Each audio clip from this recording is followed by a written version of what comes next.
Hello, स्वागत, वंदन, अभिनंदन आप सभी मित्रों का गॉगल गुरु ऑडियो बुक पर। आप सुन रहे हैं मिशन प्राइम मिनिस्टर का एपिसोड नंबर 4। उम्मीद है आप सभी स्वस्थ, मस्त और बढ़िया होंगे और हमारी कहानियों को एंजॉय कर रहे होंगे। देवराज चौहान जब तयशुदा जगह पर पहुंचा तो इंस्पेक्टर सूरीराम मार्कंडे वहां पहले से मौजूद था। उसने सफेद कमीज पैंट पहनी हुई थी और आंखों पर काला चश्मा लगा रखा था। देवराज चौहान को बिना मेकअप के भी पहचान लिया। आज तुम अपना चेहरा छिपाकर नहीं आए? मार्कंडे की निगाह उसके चेहरे पर टिक गई। जल्दी में था। तुम्हारे चेहरे में कुछ है। मार्कंडे का स्वर बेहद सामान्य और निगाह देवराज चौहान के चेहरे पर रही। क्या है? मालूम नहीं, पर कुछ है। तुम्हें देखते ही दिमाग में कुछ हलचल मच जाती है। मार्कंडे जेब से फोन निकालता बोला, एक मिनट, कहीं फोन करना याद आ गया मुझे। वो नंबर मिलाने लगा। देवराज चौहान सतर्क हो गया। तुम फोन करके ठीक नहीं कर रहे। देवराज चौहान ने तुरंत कहा। चिंता मत करो, मेरे फोन से तुम्हें कोई फर्क नहीं पड़ेगा। देवराज चौहान सतर्क सा मार्कंडे को देखने लगा। मार्कंडे फोन कान से लगाए कई कदम दूर हट गया और बात की। वानखेड़े साहब। मार्कंडे का स्वर धीमा था। तुमसे सुरेंद्र पाल मिला क्या? वानखेड़े की आवाज कानों में पड़ी। देवराज चौहान। वो ही। वो तुम्हें कुछ बताने वाला। अभी हम में बात शुरू नहीं हुई। वो मुझसे कुछ दूरी पर है। आज मेकअप में नहीं है और मैंने उसे पहचान लिया है। वानखेड़े की आवाज नहीं आई। वो डकैती मास्टर देवराज चौहान है जिसकी आपको मुद्दत से तलाश है। क्या आपको पता है कि वो? मुझे पता है, वो डकैती मास्टर देवराज चौहान है। वानखेड़े का स्वर कानों में पड़ा। पता है? आप दोनों एक दूसरे को जानते? मार्कंडे, इस वक्त वही काम करो जिसके लिए देवराज चौहान तुम्हारे पास आया है। मतलब कि उसे गिरफ्तार नहीं करना है? करना है, वो मैं करूंगा। ये काम मेरे लिए रहने दो। इस वक्त वो एक बड़े मामले में हमारी सहायता कर रहा है। मार्कंडे फौरन कुछ नहीं कह सका। 8-10 कदम दूर देवराज चौहान पर निगाह 8-10 दूर कदम देवराज चौहान की निगाह मार्कंडे पर थी। मार्कंडे। इंस्पेक्टर पवन कुमार वानखेड़े का स्वर सूरीराम मार्कंडे के कानों में पड़ा। हाँ? मार्कंडे के चेहरे पर सोच के भाव टिके हुए थे। उससे सुनो कि वो तुम्हें क्या बताना चाहता। जरूर सुनूंगा, मार्कंडे बोला। डकैती मास्टर देवराज चौहान की फाइल आपके पास ही है ना? हाँ, क्यों? और इधर आपका संबंध देवराज चौहान से बना? देवराज चौहान से मेरा संबंध कानून और मुजरिम का है मार्कंडे। पर इस वक्त तो मैं कुछ और देख रहा हूं। आपके कहने पर ही वो मुझसे मिला और यह इमरजेंसी है। प्राइम मिनिस्टर की होने वाली हत्या का मामला है। हमारे लिए प्राइम मिनिस्टर को बचाना जरूरी है, ना कि देवराज चौहान को गिरफ्तार करना। वो इस वक्त हमारी सहायता कर रहा है। माना कि सहायता कर रहा है, पर उससे आपका सीधा संबंध बना हुआ है। तुम कहना क्या चाहते हो? इस बार वानखेड़े के स्वर में सख्ती उभरी। देवराज चौहान जैसे डकैती मास्टर से आपका इतना ही संबंध होना चाहिए जितना कानून और मुजरिम का होता है, पर आप दोनों का संबंध मुझे इससे ज्यादा लगता है। मार्कंडे गंभीर था। कह चुके? वानखेड़े का तीखा स्वर कानों में पड़ा। हाँ, मेरी बात को आप गंभीरता से नहीं ले रहे। ये फालतू की बातें छोड़ो और सुनो। देवराज चौहान तुमसे क्या कहना चाहता है? इसके साथ ही वानखेड़े ने फोन बंद कर दिया। मार्कंडे ने फोन जेब में डाला और देवराज चौहान के पास आ पहुंचा। देवराज चौहान की सतर्क निगाह मार्कंडे पर थी। मैं इंस्पेक्टर वानखेड़े से बात कर रहा था। देवराज चौहान खामोशी से उसे देखता रहा। मैंने तुम्हें पहचान लिया है। तुम डकैती मास्टर देवराज चौहान हो। देवराज चौहान की नजरें उस पर थी। तुमने वानखेड़े को क्या घुट्टी पिला रखी है जो तुम्हारी उसकी दोस्ती चल रही है? मार्कंडे ने पूछा। वो मेरा दोस्त नहीं है, देवराज चौहान ने कहा। मुझे तो ऐसा नहीं लगता। लगता है तुम दोनों के संबंध काफी मधुर हैं। मार्कंडे ने देवराज चौहान की आंखों में झांका। मेरे लिए वो सिर्फ पुलिस वाला है और उसकी नजरों में मैं सिर्फ मुजरिम हूं। देवराज चौहान बोला। मैं आसानी से किसी पर भरोसा नहीं करता, खास तौर से तुम जैसे डकैती मास्टर का भरोसा तो जरा भी नहीं करता। अगर वानखेड़े बीच में नहीं होता तो मैं तुम्हें पहचानते ही शूट कर देता। मार्कंडे ने तीखे स्वर में कहा। काम की बात करते हो या मैं जाऊं? देवराज चौहान बोला। तुमने मुझे फोन पर कहा था कि तुम कुछ ऐसा बताने वाले हो जिसे सुनकर मुझे सांस लेने का वक्त नहीं मिलेगा। कहूं? कहो। सूरीराम मार्कंडे ने सिर हिलाया। मुझे खबर है कि उत्तम पाले कहाँ है, देवराज चौहान ने कहा। हैरानी है, मैं नहीं जान पाया और तुमने जान लिया। कहाँ है? मार्कंडे के होठों से निकला।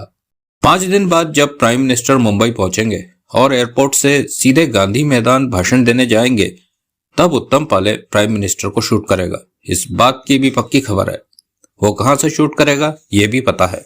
सूरीराम मार्कंडे ने गहरी निगाहों से देवराज चौहान को देखते हुए पूछा, ये सब बात तुम्हें पता कहां से चली? मेरी भागदौड़ का नतीजा है। क्या तुम पुलिस से ज्यादा तेज भागते हो? अंडरवर्ल्ड की खबरें अंडरवर्ल्ड के लोग ज्यादा जल्दी जान पाते हैं। हमारा काम करने का ढंग निराला होता है। तुम उत्तम पाले को या अख्तर को व्यक्तिगत तौर पर तो नहीं जानते? फालतू बातें ना करो। मतलब कि उन लोगों के साथ तुम्हारा कोई संबंध नहीं होता तो मैं तुम्हें खबर क्यों देता? तब शायद तुम भी नोट लेकर प्राइम मिनिस्टर के हत्या में शरीक। बकवास ना करो।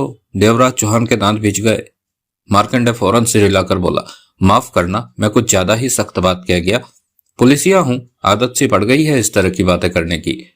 तो तुम्हें उत्तम पाले का पता है। तुम्हें यह भी पता है कि वो 18 तारीख को प्रधानमंत्री को गांधी मैदान में शूट करेगा। तुम्हें यह भी पता है कि वो किस जगह रहकर शूट करेगा। ये बातें मेरे बहुत काम की है। पुलिस सबको पहले ही सतर्क रहना। देवराज चौहान बोल पड़ा, उन्हें पकड़ लेने का ज्यादा फायदा नहीं होगा। उत्तम पाले की जगह दूसरे शूटर आ जाएंगे इस काम के लिए। प्रधानमंत्री ने 18, 19, 20 और 21 तारीख 4 जगह भाषण देना है। पहली जगह पर पुलिस उन लोगों को असफल कर भी देती है तो भी वे लोग बाकी तीनों में से किसी भी जगह पर सफल हो जाएंगे। समझ गया। अब मुझे बताओ कि उत्तम पाले कहाँ है? सूरीराम मार्कंडे ने गंभीरता से कहा, मैं अब दोबारा तुमसे मिलना नहीं चाहता। तुम मुझे पहचान चुके हो, ये मेरे लिए खतरनाक बात है। देवराज चौहान ने सामान्य स्वर में कहा, सब कुछ बताकर मैं आज इस मामले से अलग हो रहा हूं। मुझे यकीन है कि तुम सब कुछ ठीक से संभाल लोगे। अभी मेरे साथ गांधी मैदान चलो। मैं तुम्हें वो कमरा दिखा देना चाहता हूं जहां से प्राइम मिनिस्टर को शूट किया जाएगा। रास्ते में उस कमरे के बारे में और भी जानकारी तुम्हें दे दूंगा। चलो, मार्कंडे बोला। मेरी कार पर चलोगे या अपनी? तुम्हारी कार पर। मैं अपनी कार तुम्हें दिखाना नहीं चाहता, देवराज चौहान ने कहा। अगले 2 मिनट बाद देवराज चौहान मार्कंडे के साथ कार में बैठा गांधी मैदान की तरफ जा रहा था। तुम, मार्कंडे ने देवराज चौहान के चेहरे पर निगाह मारी, इसी तरह खुले चेहरे से घूमते हो? हाँ। तुम्हें डर नहीं लगता कि कोई भी तुम्हें बतौर डकैती मास्टर पहचान सकता है? वहम होता है ये मन का। किसी के पास इतनी फुर्सती कहाँ होती है कि मेरा चेहरा देखे। और डकैती मास्टर देवराज चौहान का चेहरा कोई नहीं पहचानता। सुबह कोई अखबार में मेरी तस्वीर देखे और शाम को मुझसे मिले तो वो पहचान ही नहीं पाएगा कि आज ही उसने अखबार में मेरी तस्वीर देखी है। तस्वीर में और सामने खड़े इंसान में बहुत फर्क होता है। बहुत समझदारी की बात करते हो, मार्कंडे ने सिर हिलाते हुए कहा। पर मैंने तुम्हें पहचान ही लिया। मैं तुम्हारी बात नहीं कह रहा। वैसे चंद पुलिस वाले ही हैं जो मुझे पहचान सकते हैं। वानखेड़े के साथ तुम्हारा क्या संबंध है? मार्कंडे ने एकाएक पूछा। वो ही वास्ता है जो मुजरिम का पुलिस वाले से होता है। तुम वानखेड़े को नोट देते हो? मुझे देने में कोई ऐतराज नहीं, परंतु वो नोट लेने वाला पुलिस वाला नहीं है। तुम दोनों के बीच क्या चल रहा है ये तो मैं मालूम कर ही लूंगा, मार्कंडे ने शांत स्वर में कहा। तुम उस कमरे के बारे में कुछ बताने वाले थे। हाँ, इस वक्त वहां परिवार की तरह आदमी औरत रह रहे हैं। वो आज ही थोड़ा सा सामान लेकर आए हैं। वो आदमी कल वहां पर उत्तम पाले के साथ आया था। आज उस कमरे में परिवार बसने लगा कि आस पड़ोस वाले शक न करे किसी के आने जाने पर। अब उत्तम पाले वहां अपनी जरूरत का सामान लाएगा, जैसे कि गन, टेलीस्कोप स्टैंड। अपनी जरूरत की हर चीज लाकर अपना निशाना स्टेज की तरफ सेट करेगा। जिस वक्त उसने प्राइम मिनिस्टर को शूट करना होगा तब वहां रहने वाले आदमी औरत वहां से चले जाएंगे। इस काम में उत्तम पाले अकेला नहीं है। अख्तर की तरफ से उसे हर तरह की सहायता मिल रही है। मैं समझ रहा हूं सब कुछ। यह बहुत ही गंभीर मामला है, मार्कंडे ने गंभीर स्वर में कहा। इस बार मेरे हाथों से कोई नहीं बचने वाला। तुम देख लेना, मैं अख्तर को भी ढूंढ निकालूंगा। उसकी कोई तस्वीर मिल जाती तो। तस्वीर नहीं है। कोई बात नहीं, मार्कंडे ने दृढ़ स्वर में कहा। वो मेरे हाथों से बचने वाला नहीं। उत्तम पाले कहाँ है? देवराज चौहान ने परेल की चाल के उस कमरे के बारे में बताकर कहा। मेरा आदमी उसकी निगरानी पर है। जब तुम वहां पहुंचोगे तो वो वहां से हट जाएगा। तुमने बहुत मेहनत की होगी उत्तम पाले तक पहुंचने में। हाँ, मैं तुम्हें एक और आदमी के बारे में बता रहा हूं जिसके उत्तम पाले और अख्तर से संबंध है। उसे शेख के नाम से जाना जाता है। बोरीवली की गुलाब सोसाइटी के B26 नंबर फ्लैट में 2 महीने से किराए पर रहता है। तो ये भी अख्तर का साथी है? हाँ, ये भी। ये उत्तम पाले को सहायता दे रहा है प्राइम मिनिस्टर की हत्या के षड्यंत्र में। शाम तक इन सब का काम हो जाएगा। उत्तम पाले से तुम अख्तर आलम के बारे में काफी कुछ जान सकते हो। काफी नहीं, सब कुछ। मार्कंडे ने गर्दन घुमाकर देवराज चौहान को देखा और कहर से मुस्कुराया। लगता है तुमने अभी पुलिस का डंडा देखा नहीं। डंडा जब घूमता है तो सब कुछ बाहर आ जाता है। मुझे डंडे के बारे में मत बताओ। देवराज चौहान भी मुस्कुराया। बहुत जल्दी तुम्हारा वक्त भी आएगा देवराज चौहान। कानून के डंडे को तुम्हारा इंतजार है। जब मेरा वक्त आया तो मुझे कोई अफसोस भी नहीं होगा, देवराज चौहान ने कहा। वे गांधी मैदान आ पहुंचे। देवराज चौहान के कहने पर मार्कंडे ने एक जगह कार रोक दी। दोनों बाहर निकले। मेरे साथ आओ इंस्पेक्टर, देवराज चौहान कहते हुए आगे बढ़ गया। मार्कंडे साथ था। कुछ मिनट बाद देवराज चौहान एक तरफ रुका। वो देख चुका था कि उस 5वीं मंजिल के कमरे की बालकनी खुली पड़ी है और छोटी सी रेलिंग पर पीले रंग की साड़ी या कोई कपड़ा सूखने के लिए डाला गया है। 5वीं मंजिल के कमरों की बालकनी देखो, ठीक सामने, देवराज चौहान ने कहा। मार्कंडे ने सामने किंतु 300 मीटर दूर बने मकानों की मंजिलों पर नजर मारी। एक 5वीं मंजिल की बालकनी में पीले रंग की साड़ी या ऐसा ही कुछ है। देवराज चौहान ने पुनः कहा। हाँ, दिख गया मुझे, मार्कंडे ने कहा। वो ही उत्तम पाले का ठिकाना है। वहीं से उत्तम पाले प्राइम मिनिस्टर को शूट करेगा। वो एक कमरे का फ्लैट जैसा है। सीढ़ियों से ऊपर जाना पड़ता है। सीढ़ियां तंग है। इस वक्त वहां एक आदमी औरत मौजूद है। अब तुम जानो कि तुमने क्या करना है। तुम्हें इतना कुछ मैंने बता दिया है कि इसके बाद कुछ बताने की जानने की जरूरत नहीं रहती। तुम ठीक कह रहे हो। आगे का काम मुझ पर छोड़ दो। उत्तम पाले कहाँ है, याद है? परेल की चाल के उस कमरे में जिसके बारे में तुमने मुझे समझा दिया है। और शेख नाम का वो आदमी?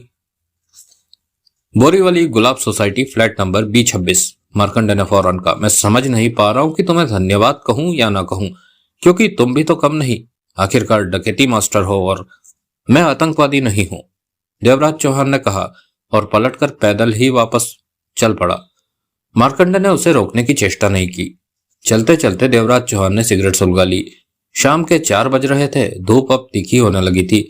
7-8 मिनट पैदल चलने के बाद वह मुख्य सड़क पर पहुंच गया। अपनी कार तक जाने के लिए टैक्सी की तलाश में नजरें दौड़ाने लगा। जल्दी ही उसे टैक्सी मिल गई।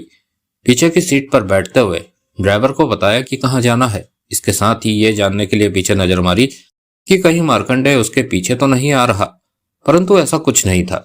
खड़ाच! टैक्सी में मध्यम सी आवाज उभरी। देवराज चौहान के माथे के पास गर्मी सी महसूस हुई, जैसे कोई चीज निकलकर आगे गई हो।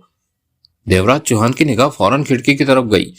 खिड़की के शीशे में गोली का छेद दिख रहा था। छेद के हर तरफ शीशे का क्रैक दिखा। देवराज चौहान उसी पल समझ गया कि उस पर साइलेंसर लगी रिवॉल्वर से फायर किया गया है और वो बाल बाल बचा है। पलक झपकते ही उसने रिवॉल्वर निकाल ली और शीशे के बाहर देखा। एक कार टैक्सी के बगल में जा रही थी और उसके पीछे का शीशा नीचे था। पीछे की सीट पर बैठे व्यक्ति की पल भर के लिए झलक मिली, जो उसकी तरफ ही देख रहा था कि तभी उसका रिवॉल्वर वाला हाथ दिखा और उसने एक और फायर उस पर कर दिया। देवराज चौहान बिजली की सी तेजी से पीछे हो गया। गोली पुनः शीशे में से जगह बनाती सामने के दरवाजे में जा धंसी। खिड़की का शीशा भरभरा कर नीचे जा गिरा। सर! टैक्सी ड्राइवर चीखा। यह क्या हो रहा है? मेरी टैक्सी! इसके साथ ही उसने ब्रेक लगा दिए। टैक्सी तुरंत रुक गई। वो कार आगे निकल गई। देवराज चौहान रिवॉल्वर थामे टैक्सी का दरवाजा खोलकर उतरा और रफ्तार के साथ उस कार के पीछे दौड़ा। वो कार भी धीमी थी। शायद उसका ड्राइवर फैसला कर रहा था कि रुके या नहीं। तभी उस कार के पीछे पहुंचते देवराज चौहान ने पीछे के शीशे पर एक साथ 2 फायर किए। कार के भीतर क्या हुआ ये तो पता नहीं, पर कार लहरा कर साथ जाती अन्य कार से टकरा कर रुक गई। तब तक देवराज चौहान पास जा पहुंचा था। चेहरे पर कठोरता समेटे देवराज चौहान ने कार के भीतर झांका। कार ड्राइवर के सिर में गोली लगी हुई थी। पीछे की सीट पर एक दादा टाइप आदमी मौजूद था, जो कि उस वक्त नीचे झुका कुछ टटोल रहा था कि नजरें ऊपर उठाई। देवराज चौहान को देखा, वो घबरा गया। चलती सड़क पर उससे पूछताछ करने का वक्त नहीं था। देवराज चौहान इस वक्त हर किसी की नजरों का केंद्र बना हुआ था। ऐसा होना देवराज चौहान को भी पसंद नहीं था। उसने पीछे की सीट पर बैठे आदमी के माथे पर फायर किया और रिवॉल्वर जेब में रखते हुए तेजी से वहां से चलता चला गया। देवराज चौहान जानता था कि ऐसे मौके पर कोई भी उसे रोकने की हिम्मत नहीं करेगा। इस फायरिंग से हर कोई अपने आप में सहम गया होगा। आधे घंटे बाद देवराज चौहान घटना स्थल से 10 किलोमीटर दूर एक रेस्टोरेंट में बैठा कॉफी पी रहा था और वहीं से उसने जगमोहन को फोन किया। चेहरे पर गंभीरता थी। हेलो, जगमोहन की आवाज कानों में पड़ी। कहाँ हो? वहीं परेल में, अपनी कार में बैठा हूं। मतलब कि उत्तम पाले ऊपर वाले कमरे में मौजूद है? देवराज चौहान ने कहा। हाँ, मैंने मार्कंडे को उत्तम पाले, गांधी मैदान वाले कमरे और शेख के बारे में सब कुछ बता दिया है। उस जगह के बारे में नहीं बताया जहां कल रात उत्तम पाले और शेख मिलकर गन पसंद कर रहे थे, जहां कारें ठीक होती है? उस जगह के बारे में बताना ध्यान में नहीं रहा। बाद में बता देंगे, अभी मार्कंडे के पास करने को काफी काम है। अब तक वो व्यस्त हो चुका होगा। तुम चाल के बाहर पुलिस की हरकत देखो तो वहां से चल देना, हमारा काम खत्म। मैं समझ गया। मार्कंडे को जब गांधी मैदान छोड़कर निकला तो मुझ पर गोली चलाई गई। क्या? उधर से जगमोहन का चौंकने वाला स्वर कानों में पड़ा। वे दो थे, दोनों मारे गए। पर थे कौन वो? वो यकीनन अख्तर के आदमी थे जो मुझे मार देना चाहते थे। पर वो तुम्हारे पीछे लगे कैसे? उन्होंने तुम्हें ढूंढा कैसे? दूसरी तरफ से जगमोहन ने उलझन भरे स्वर में कहा। यही मैं समझ नहीं पाया, मैं तो सिर्फ मार्कंडे से मिला था। देवराज चौहान बोला। मार्कंडे? क्या पता अख्तर मार्कंडे पर पहले से ही नजर रखवा रहा हो कि जब कभी वो मुझसे मिले तो उसके आदमी मुझे शूट कर दे। ये लंबी सोच है, लेकिन हम सोच सकते हैं कि ऐसा ही कुछ हुआ होगा। संभव है, क्योंकि अख्तर ने इतना तो जान लिया होगा कि तुम मार्कंडे के संपर्क में हो।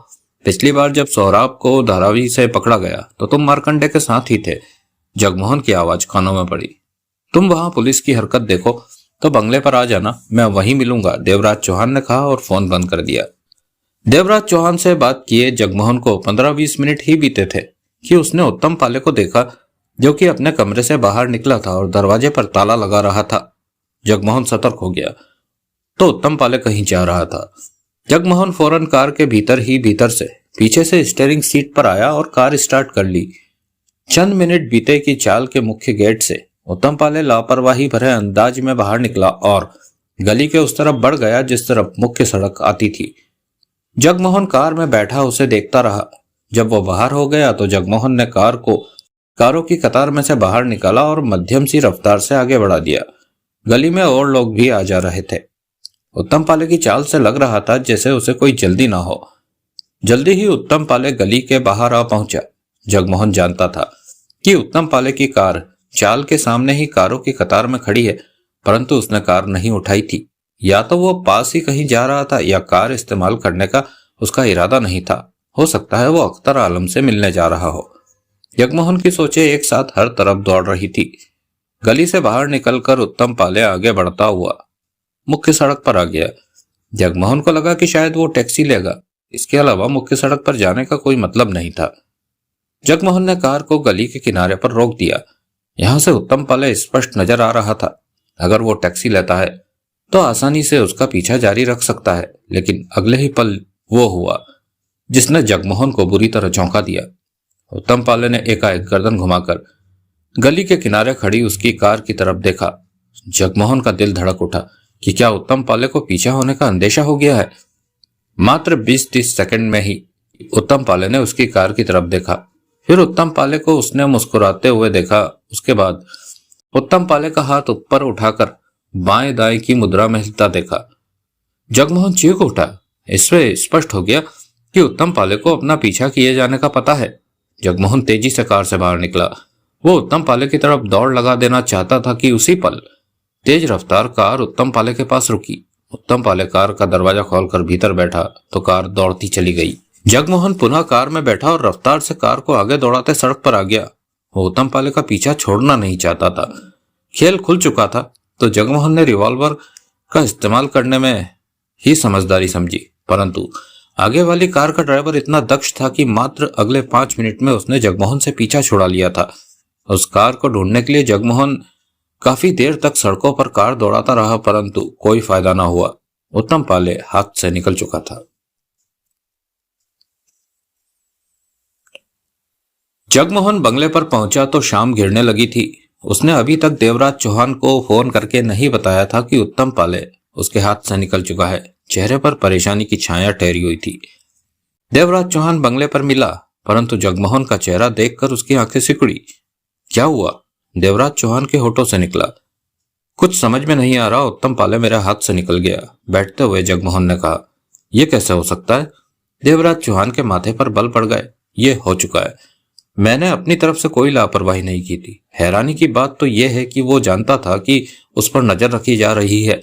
मेरे हाथों से दूर जाने से पहले उसने मुझे बाय बाय किया। जगमोहन ने सब कुछ बताया। उसे कैसे पता हुआ कि तुम उस पर नजर रख रहे हो? घंटों से यह बात उसे पता नहीं थी। वो उस चाल के कमरे में निश्चिंत मौजूद था कि एकाएक वो इस जानकारी के साथ बाहर निकलता है कि तुम उस पर नजर रख रहे हो। इससे साफ जाहिर है कि उसे फोन पर खबर मिल गई इस बात की। पर किसने दी उसे यह खबर? देवराज चौहान के माथे पर बल ठहरे थे। कौन हो सकता है उसे बताने वाला? मार्कंडे? देवराज चौहान ने जगमोहन को देखा। इंस्पेक्टर मार्कंडे? जगमोहन चौंका। 3 घंटे पहले मैंने उसे ही इस बात की जानकारी दी थी। तब तक तो सब ठीक था, देवराज चौहान ने कहा। मार्कंडे पर शक करना बहुत बड़ी बात होगी। वानखेड़े ने यूं ही उससे हमें नहीं मिलवाया होगा। क्या पता खबर बाहर निकालने वाला मार्कंडे ना होकर उसकी टीम का ही कोई आदमी हो जो उत्तम पाले या अख्तर को खबरें दे रहा हो। ऐसा भी हो सकता है। जगमोहन ने सोच भरी निगाहों से देवराज चौहान की ओर देखा। देवराज चौहान ने सिगरेट सुलगा ली और बोला, उत्तम पाले का हाथ से निकल जाना यह बुरी बात हुई। अब वो दोबारा हाथ नहीं आने वाला। वो पूरी तरह सावधान हो गया होगा। हमें इस सारे मामले पर फिर से विचार करना होगा जगमोहन। देवराज चौहान ने गंभीर स्वर में कहा। इतना तो स्पष्ट है कि हमारे साथ गड़बड़ हो रही है। शायद पहले भी गड़बड़ हुई थी और इस बार भी। पहले क्या? जब हम इस मामले में मार्कंडे को लाए थे तब तो अख्तर समझ गया था कि हम उसके फोन नंबर को ट्रेस करके उस तक पहुंचे थे। तभी देवराज चौहान के फोन की बेल बज उठी। मार्कंडे का फोन है, कहने के साथ ही देवराज चौहान ने कॉल रिसीव की। हेलो? तुमने तो मजाक बना रखा है मेरा। इंस्पेक्टर सूरीराम मार्कंडे की उखड़ी आवाज उसके कानों में पड़ी। क्यों? मैंने 3 टीमें बनाकर गांधी मैदान के उस मकान में, बोरीवली की गुलाब सोसाइटी और परेल की उस चाल में भेजी जहां तुमने बताया था कि उत्तम पाले है। उस टीम में मैं खुद था, परंतु उत्तम पाले मिला नहीं। चाल के उस कमरे के दरवाजे पर ताला लटक रहा था। ताला तोड़कर कमरे में जाकर देखा, परंतु कुछ भी हाथ नहीं लगा। तुमने तो कहा था कि उत्तम पाले वहां होगा। मुझे भी आगे जवाब देना पड़ता है। उत्तम पाले को पता चल गया था कि उस पर नजर रखी जा रही है, देवराज चौहान ने गंभीर स्वर में कहा। वो हाथ से निकल चुका है। मेरे आदमी को कच्चा दे गया। तुम्हारा आदमी नजर रखने में कच्चा होगा। मेरा आदमी हर काम में एक्सपर्ट है। उत्तम पाले पर नजर रखने को लेकर कोई शक नहीं हुआ। मुझे पूरा विश्वास है कि उसे किसी ने फोन पर इन्फॉर्म किया है कि उस पर नजर रखी जा रही है। फोन पर? हाँ। मैं तुम्हारी बात का मतलब नहीं समझा। चंद पल चुप रहकर देवराज चौहान बोला। मैंने तुम्हें उत्तम पाले के बारे में जानकारी दी थी और 2 घंटे बाद ही वो मेरे हाथों से निकल गया। तुम्हारा मतलब कि मैंने उत्तम पाले को फोन करके बताया? दूसरी तरफ से मार्कंडे ने गुस्से में कहा। मैं तुम्हारी तरफ उंगली नहीं उठा। यही कह रहे हो तुम? इंस्पेक्टर, मेरी बात पूरी सुन लो। मामला कहीं पर झोल खा रहा है। तुम्हें उस पर सोचना होगा। स्पष्ट कहो, तुम गांधी मैदान से कहां गए? सीधा क्राइम ब्रांच के ऑफिस। क्यों? वहां तुमने किसी से इस सिलसिले में बात की? देवराज चौहान ने पूछा। क्यों नहीं करूंगा? मैंने तैयारी करनी है तो ब्रांच के दूसरे लोगों से बात करूंगा ही। हम एक से बात की या एक से ज्यादा? 10-11 लोगों से। शायद तुम ये कहना चाहते हो कि उनमें से कोई गद्दार है जो बीच की खबरें उत्तम पाले तक पहुंचा रहा है। दूसरी तरफ से सूरीराम मार्कंडे का स्वर कानों में पड़ा। ऐसा नहीं हो सकता क्या? कुछ खामोशी के बाद मार्कंडे की आवाज कानों में पड़ी। होने को कुछ भी हो सकता है। तुम्हारा कोई आदमी उत्तम पाले या अख्तर आलम को खबरें दे रहा है, उन्हें सतर्क कर रहा है। ढूंढो उसे। यह टेढ़ा काम है। ऐसे गद्दार को बाहर निकालने में बहुत ज्यादा वक्त लगता है। तुम मुझसे मिलने आ रहे हो? यह बात किसी को बताई थी? देवराज चौहान ने पूछा। किसी से नहीं कही। सोच लो। सोच लिया? कहना क्या चाहते हो? तो फिर यह जान लो कि अख्तर के लोग तुम पर नजर रख रहे हैं। आपका तो पता नहीं, पर पहले रख रहे थे। मुझ पर नजर रखे उन्हें क्या हासिल हो जाएगा? मैं? क्या मतलब? अख्तर को पता है कि पहले मैंने तुमसे संपर्क किया था, ऐसे में दोबारा भी तुमसे मिल सकता हूँ। उसके आदमी धैर्य से तुम पर नजर रखते रहे। आज मैं तुमसे मिला, तुमसे अलग हुआ तो वो मेरे पीछे लग गए। वो 2 थे। जब मैं टैक्सी में बैठा था तो मुझे मारने के लिए फायरिंग की गई। मैं किस्मत से ही बच निकला। फौरन इंस्पेक्टर सूरीराम मार्कंडे की आवाज नहीं आई। अख्तर मुझसे खतरा महसूस कर रहा है। उसने गांधी मैदान से 1 किलोमीटर दूर कार में 2 लाशें मिली है। वो तुम्हारा काम है। हाँ, उनकी जगह मेरी लाश भी मिल सकती थी अगर उनकी गोली निशाने पर लगती। मैं जिस टैक्सी में सवार था उसके ड्राइवर से भी ये बात पूछ सकते हो। मेरे पास और भी बहुत काम है। मैं इन सब बातों में नहीं पड़ने वाला। मैं समझ सकता हूं कि तुमने अपना बचाव कैसे किया होगा। इसका मतलब अख्तर जरूरत से ज्यादा सतर्क व्यक्ति है, मार्कंडे ने उधर से कहा। सही समझे। यही बात मैं तुम्हें समझाना चाहता हूं। एक बात और भी पूछना चाहता हूं। पूछो। हमने तुम्हें बताया कि बोलेरो गाड़ी में कहां पर ट्रैकिंग डिवाइस हमने लगाई है, बताया था। तुमने ये बात आगे किसे बताई? हाँ, तब अपनी टीम से मैंने इस बात का जिक्र किया था।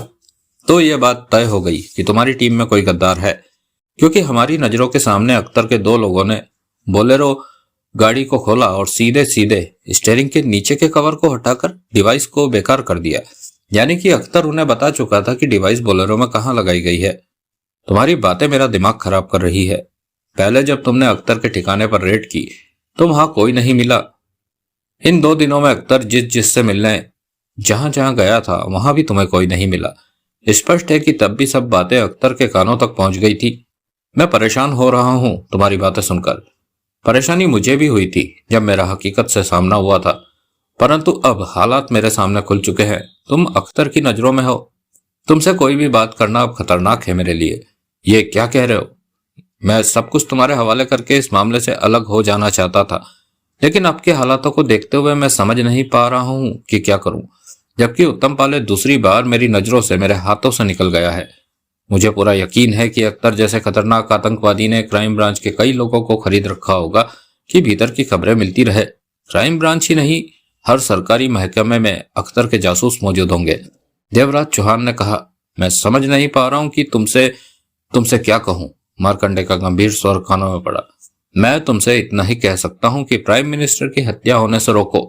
इसके लिए तुम जो कर सकते हो करो। ऊपर के अधिकारियों से बात करो, होम मिनिस्ट्री से बात करो, डंका बजाओ, जो चाहो वो करो। और मैं जितना कर सकता था कर दिया। अब मैं उत्तम पाले या अख्तर को नहीं ढूंढ सकता, वो सतर्क हो चुके हैं।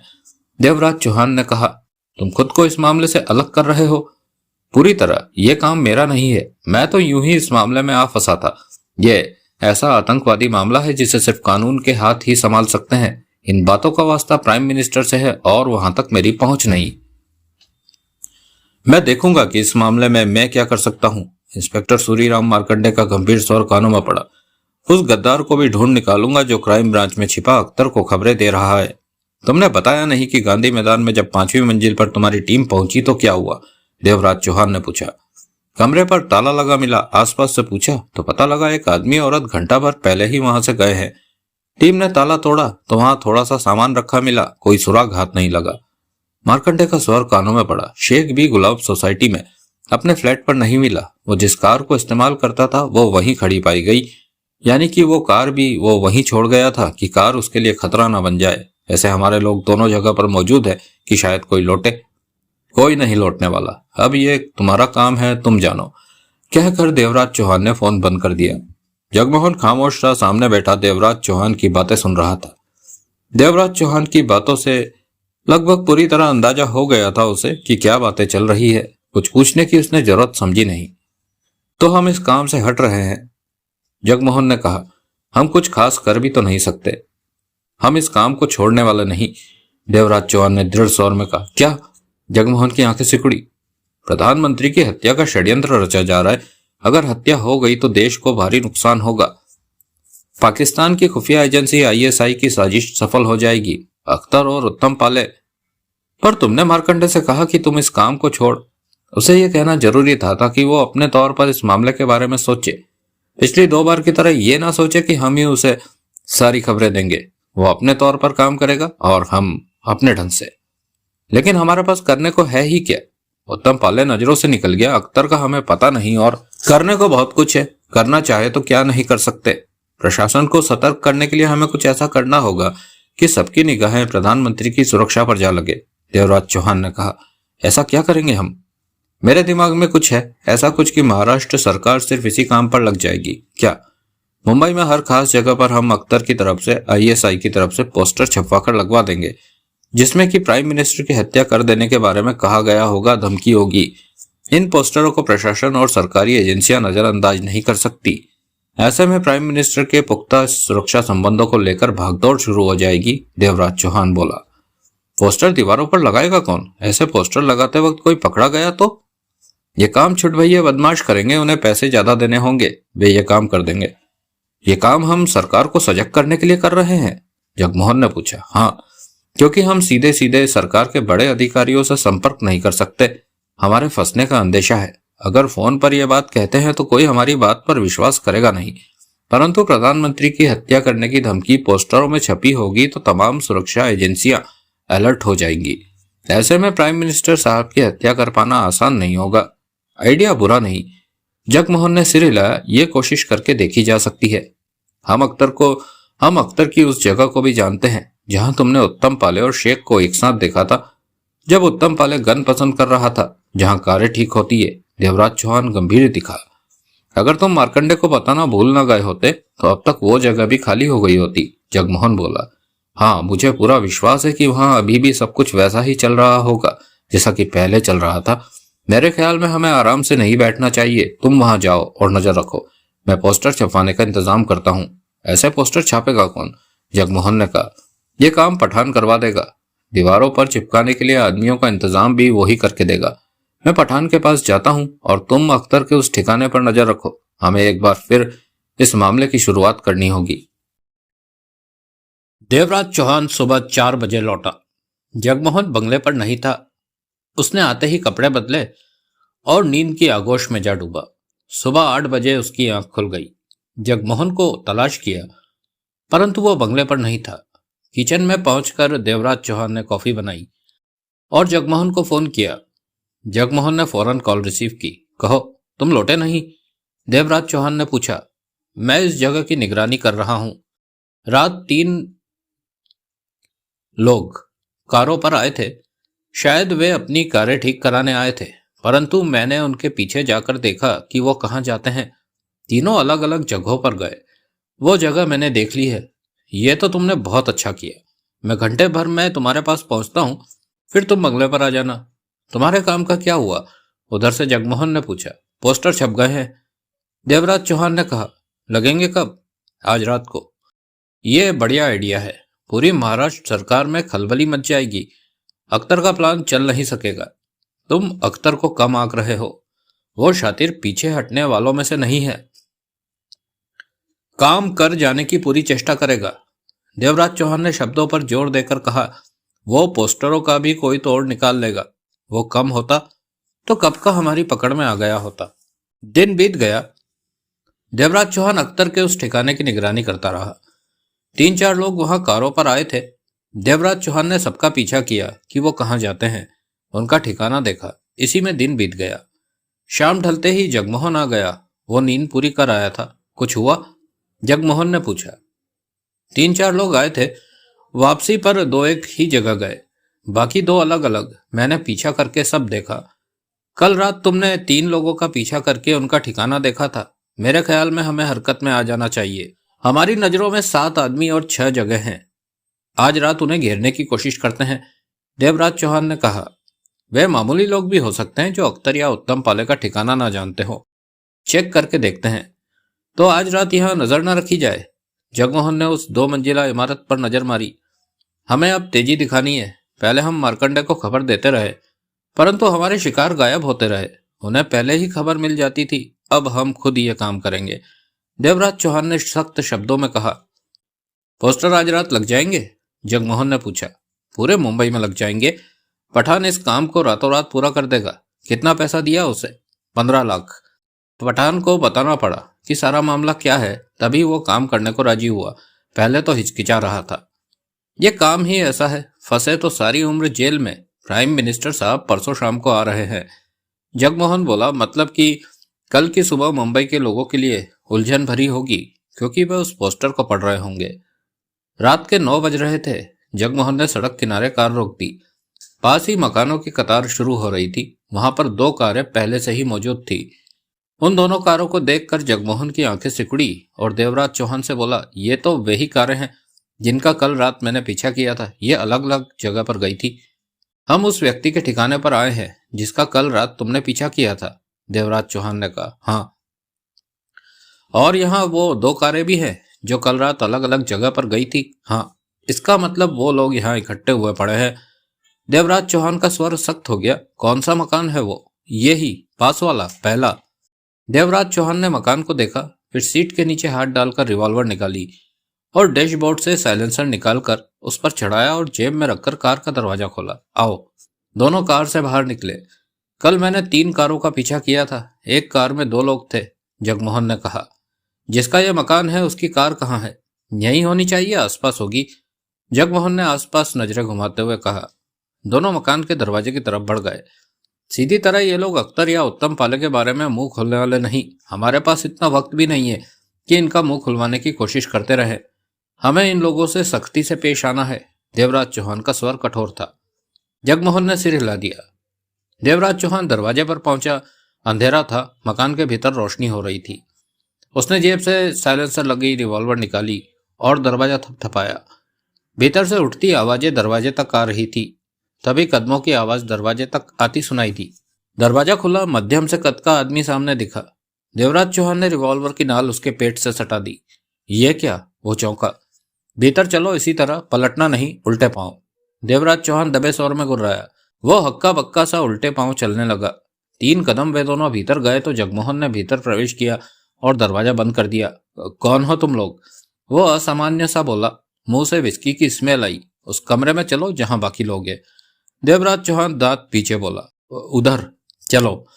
जगमोहन रिवॉल्वर निकालकर हाथ में ले चुका था। वो आदमी पलटा और एक अन्य दरवाजे की तरफ बढ़ा। रिवॉल्वर अब उसकी कमर पर थी। कमरे से हंसी मजाक की आवाजें उठ रही थी। सिगरेट का धुआं कमरे से बाहर आकर उन तक पहुंच रहा था। यह साधारण सा घर था। इस कमरे में डबल बेड लगा हुआ था। देवराज चौहान ने जगमोहन को कमरे में जाने का इशारा किया। जगमोहन रिवॉल्वर थामे तेजी से आगे बढ़ता कमरे में प्रवेश कर गया। ये छोटा सा कमरा था जिसे ड्राइंग रूम का रूप दिया गया था। वहां 3 आदमी मौजूद थे। जगमोहन ने तीनों को फौरन पहचाना कि रात इन्हीं का पीछा किया था और अब ये एक साथ यहाँ इकट्ठे थे। सेंटर टेबल पर 2 खुली बोतलें, विस्की से भरे गिलास और खाने पीने का सामान था। पूरे कमरे में सिगरेट का धुआं भरा पड़ा था। एक ही नजर में जगमोहन ने वहां का सारा माजरा देख लिया था। जगमोहन पर नजर पड़ते ही, हाथ में रिवॉल्वर देखते ही वो एकदम से चुप कर गए। कौन हो तुम? एक ने अपनी जेब की तरफ हाथ बढ़ाते हुए कहा। हाथ दूर, वरना मैं गोली चला दूंगा। कोई भी हथियार निकालने की कोशिश ना करे। जगमोहन गुर्रा उठा। उस आदमी का बढ़ता हाथ फौरन रुक गया। तभी देवराज चौहान उस आदमी को रिवॉल्वर लगाए भीतर आ गया। वहां बैठे तीनों ने माजरा समझ लिया। ये चारों ही है जिनका कल रात मैंने पीछा किया था। जगमोहन ने देवराज चौहान से कहा। अच्छा हुआ जो ये एक ही जगह मिल गए। देवराज चौहान ने रिवॉल्वर उस व्यक्ति की पीठ से सिर पर लगा दी। वो आदमी घबरा रहा था। ये लोग कौन है सुंदर? सोफे पर बैठे एक युवक ने पूछा। मैं नहीं जानता, पहली बार देखा है, उसने कहा, जिसे देवराज चौहान ने कवर कर रखा था। तभी दूसरे व्यक्ति ने सोफे से उठना चाहा। बैठ जा, हिल भी मत, जगमोहन ने खा जाने वाले स्वर में कहा। वो बिना उठे वहीं बैठ गया। बेचैनी से पहलू बदला। देवराज चौहान ने जिसके सिर पर रिवॉल्वर लगा रखी थी उससे पूछा, अख्तर को जानते हो? हाँ। उसके स्वर में घबराहट थी। उत्तम पाले को जानते हो? नहीं, ये नाम नहीं सुना। जिंदा रहना चाहते हो? हाँ। अख्तर कहाँ मिलेगा? मैं नहीं जानता। मेरा उससे इतना वास्ता नहीं है कि इस बात का जवाब दे सकूं। पिट, मध्यम सी आवाज हुई। गोली चली जो कि उसके सिर में प्रवेश कर गई। उसका जिस्म जोरों से लहराया और नीचे जा गिरा। गिरने की धम्म की आवाज उभरी। देवराज चौहान के चेहरे पर कठोरता नाच रही थी। जगमोहन इस बात के प्रति सतर्क था कि उन तीनों में से कोई हरकत ना कर दे। अपने साथी को इस तरह मरते देखकर तीनों के चेहरे फक्क दिखने लगे। तुमने इसे मार दिया, एक ने अजीब से स्वर में कहा। देवराज चौहान ने आगे बढ़कर उसके सिर से नाल सटा दी। मैं जानता हूं तुम सब अख्तर के लिए काम करते हो, देवराज चौहान ने मौत से भरे ठंडे स्वर में कहा। ये क्यों मरा? तुम सबने वजह सुनी। ये मेरे सवाल का जवाब नहीं दे सका। अब तुम बोलो, उत्तम पाले को जानते हो? नहीं। उसका चेहरा पीला पड़ गया। अख्तर आलम को? हाँ, पर उसका पता ठिकाना नहीं पता। हमें नहीं पता वो कहाँ रहता। पिट। पुनः ट्रिगर दबा। गोली उसके सिर में गई और वो तीव्र झटके के साथ सोफे से लुढ़ककर सामने मौजूद टेबल से टकराया और फर्श पर जा गिरा। टेबल पर रखा सामान बिखर गया। विस्की की बोतल नीचे गिरकर टूट गई। दूसरे साथी की मौत देखते ही बाकी दोनों दहशत से भर उठे। सूख रहे होठों पर जीभ फेरने लगे।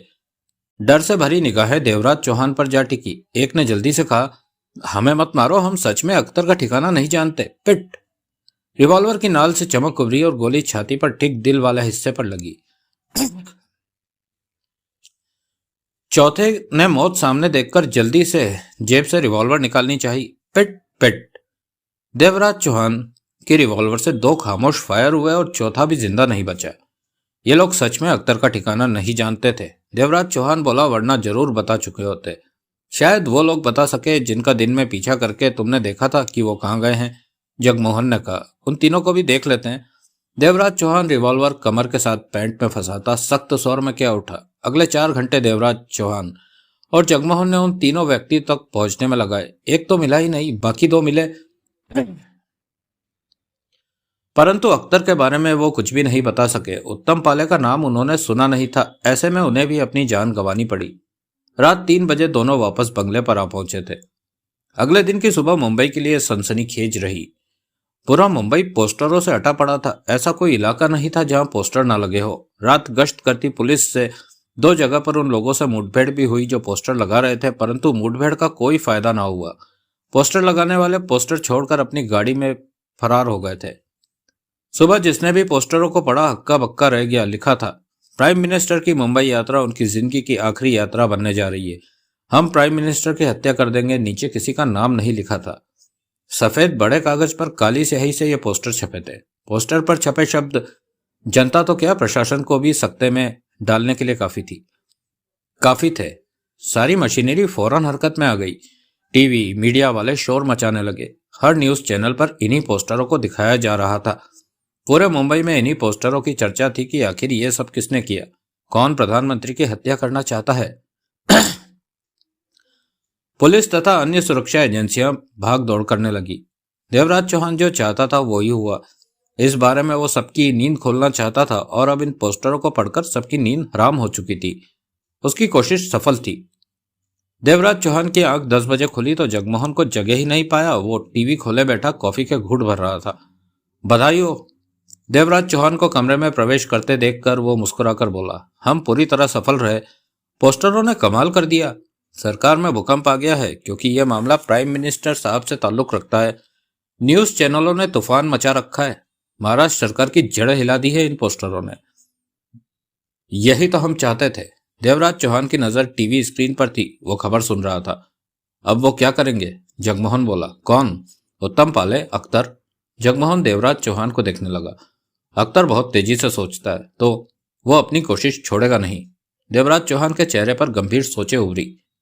अब प्राइम मिनिस्टर साहब की सुरक्षा इतनी ज्यादा सख्त कर दी जाएगी कि हवा भी सुरक्षा एजेंसियों से पूछ कर आएंगी। इन हालात में अख्तर या उत्तम पाले कुछ नहीं कर सकते। उत्तम पाले तो कुछ भी नहीं कर सकता, क्योंकि वो तो महज शूटर है। जब उसे प्राइम मिनिस्टर को शूट करने का मौका ही नहीं मिलेगा तो वो अख्तर के लिए बेकार होगा। उत्तम पाले को सिर्फ शूटर या शराबी ना समझो, वो दिमाग रखता है। अख्तर उसके साथ है। अख्तर अपने इरादों का पक्का इंसान है। उसके पीछे आईएसआई है। वह हर हाल में अपना काम पूरा करना चाहेगा। लेकिन अब प्राइम मिनिस्टर को शूट करना मुमकिन नहीं होगा। पोस्टरों ने उनकी योजना फेल कर दी है। वो योजना बदल भी सकते हैं। देवराज चौहान ने कहा। जगमोहन की आंखें सिकुड़ी। वो कोई दूसरा रास्ता ढूंढ लेंगे। दूसरा रास्ता? एक काम को पूरा करने के कई रास्ते होते हैं या नहीं? हाँ, जगमोहन ने गंभीर स्वर में कहा। पर दूसरा रास्ता कौन सा हो सकता है? अब क्या पता अख्तर का दिमाग कैसे चलता है, वो कैसे सोचता है, परंतु वो चैन से बैठने वाला नहीं। वो पूरी कोशिश करेगा कि प्राइम मिनिस्टर साहब की हत्या करने में सफल हो जाए।